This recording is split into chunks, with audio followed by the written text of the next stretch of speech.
Hello, everybody, and welcome to Facebook Live. Today we are featuring Wilflex Fashion Soft Base. So this is our guest, Lon Winters. Everybody, hello.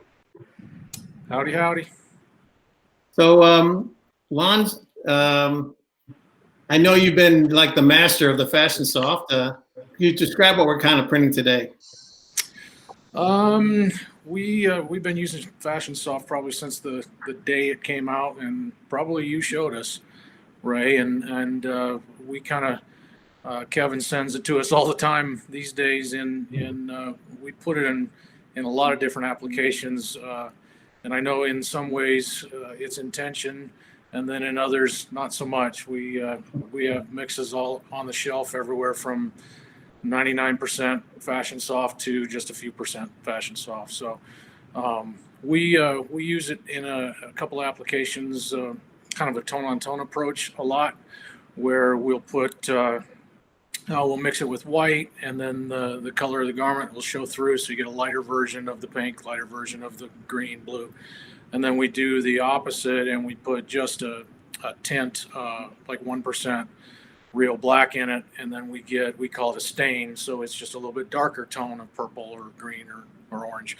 And then in this case we mixed them together and in two different plates, so we get a lighter tone and a darker tone. All right, well, let's get right to it. Of course, here we are with showing off some of the artwork you started with, Lon. Yeah, and this is kind of your old school distressed filigree and wings, and we call them established seals. We've got all kinds of this type of reference, and most people do, and if you don't, you certainly can Google any of this type of thing and find all kinds of reference that you can use. And it's it doesn't even have to be that high resolution, because you're really looking at because we're going to distress it and make it look with all the splatters and stuff, we really don't even need that high resolution of artwork to build this type of style. And you'll see in a minute, especially when you're going over seams and things like that, having a distressed look is to your advantage. You try to put a big, large area on top of a seam, you can possibly see some differences in the print or the ink deposit, but with the distress, it kind of leaves your eye. You don't really see it. Yeah, and you're almost engineering for success. If we're going to print this over seams, I don't want to have a bunch of specific areas that need to fill. We leave it a little random, so that if anything does end up missing over the seam, you're not automatically seeing, or your eyes being drawn right to the missing pieces, or the ink itself filling in spots. So what's the mesh count you're using on these? We typically go pretty high, anything from 230 to 380, depending on how much opacity we want.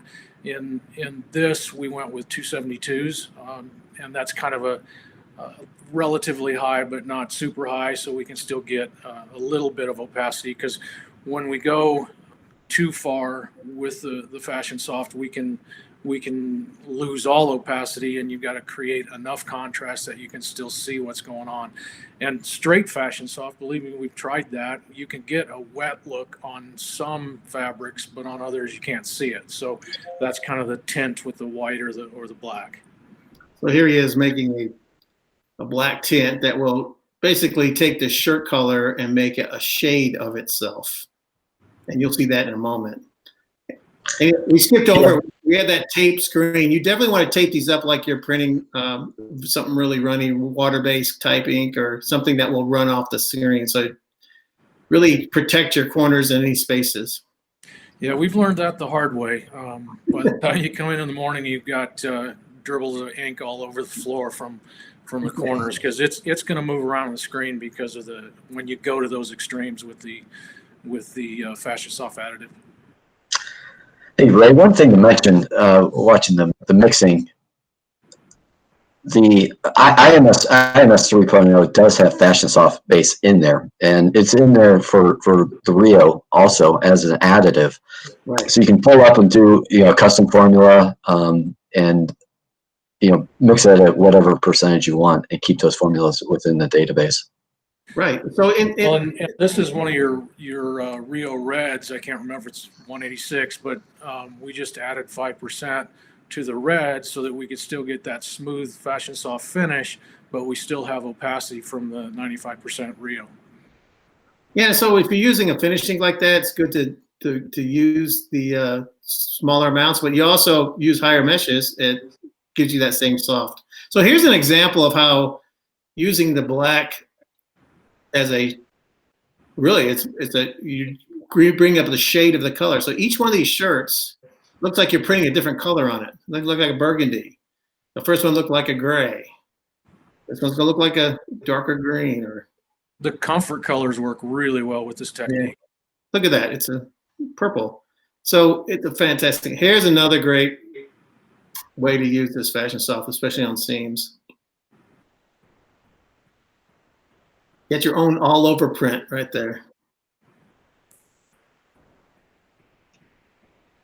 It's such a fast, print stroke too.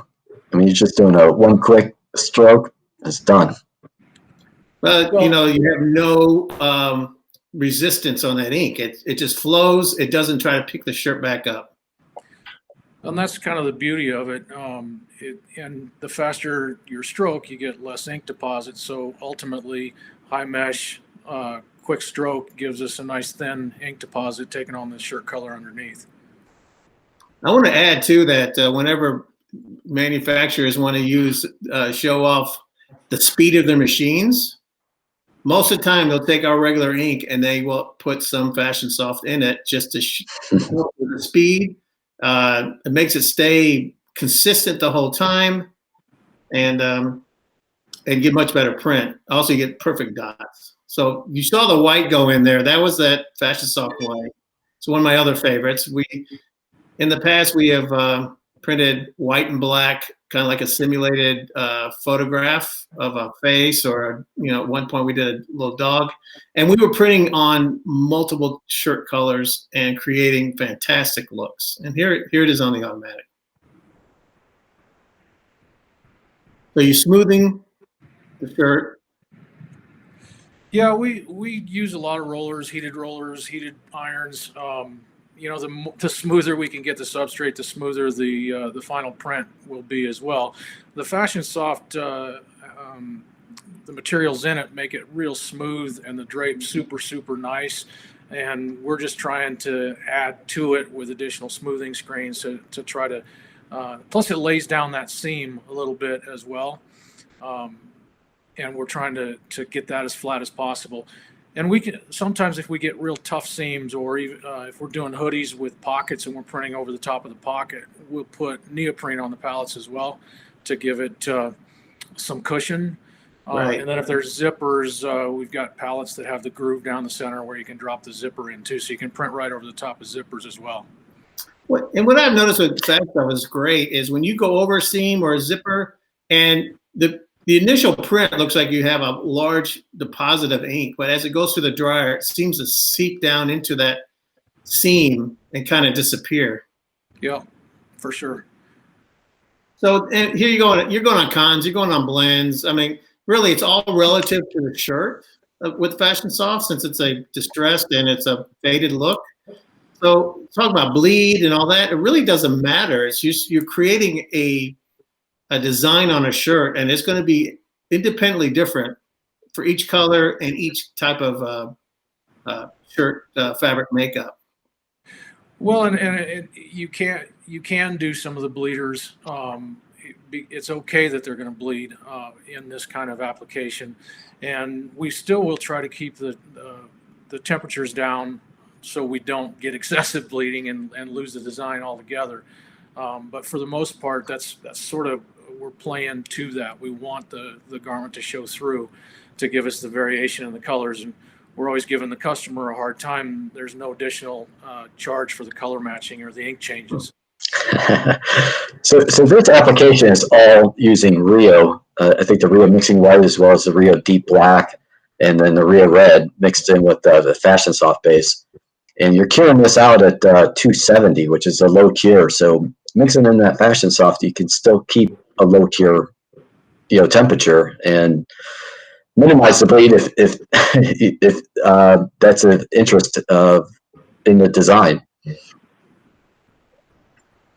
And it's also, since there's no surface tension either, wet on wet is easy. I mean, you can even use Fashion Soft as something that helps you print wet on wet if you have a problem color. Just know that the more you add, the less opaque it is.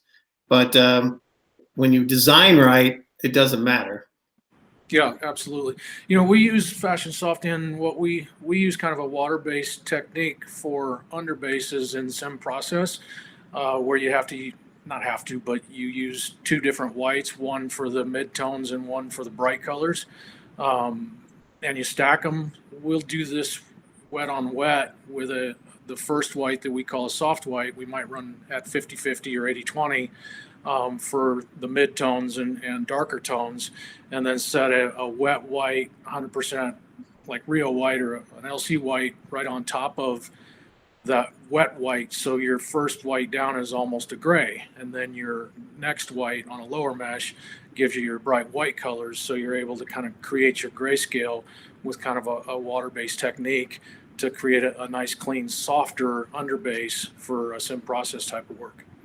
Yeah, and if you have a complete nice halftone underbase, the colors are academic. Everything will come in really nice, and you create your shades as you need them.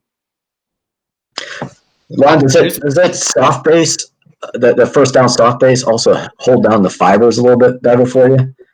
Yeah, it does. And I think Ray said, it kind of sucks into the shirt a little bit. It feels like we're able to knock down the fibers with that. And then the second white gives us the real bright colors, and then we do all the smoothing stuff and to create that foundation to set all the other colors on top of it.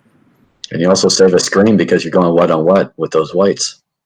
Yeah, and it's sort of we kind of came up with this accidentally in some of our learning water, but all of the applications kind of cross over each other. You're sort of trying to do the same thing, but when you're running water, you get or a lot less opacity, so you need to beef up some of the mid-tones, darker tones with that soft white, or that it's almost a gray rather than a white.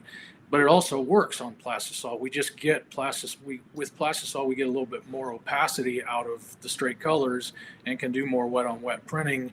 But we're basically using, those techniques crossing over to each other. Thank you, Lon, for coming on and showing us the Fashion Soft. If you got any parting words for the folks out there? Just the final thought is we move into a Fashion Soft place because the customers kind of push us for that ultra soft, ultra drape that's really popular at the retail level, and of course your custom customers follow retail. It's been a staple for us for probably as long as it's been out. It is by far our most favorite special effect, if you can even call it that, but it gives the customer something they're looking for that is a little bit different from maybe what the competition does, and I show people all over the world how to use it. So it's been a quality product for us for years. Fantastic. It's also a great background for when you do use a very harsh special effects like high density and things like that. You bring in shadow, and so on. Creates lots of texture, and I think it helps you get variation when you do have to do, not have to, but you're working a physical tactile texture, so that's that much softer. We'll do a lot of work with high density here, maybe some opaque colors here, and some Fashion Soft colors here, so you've got all those variations within the same design. Fantastic. Well, thank you again. Thank you, Kevin, for coming on. Yeah, thank you, Lon, for joining us. Appreciate it.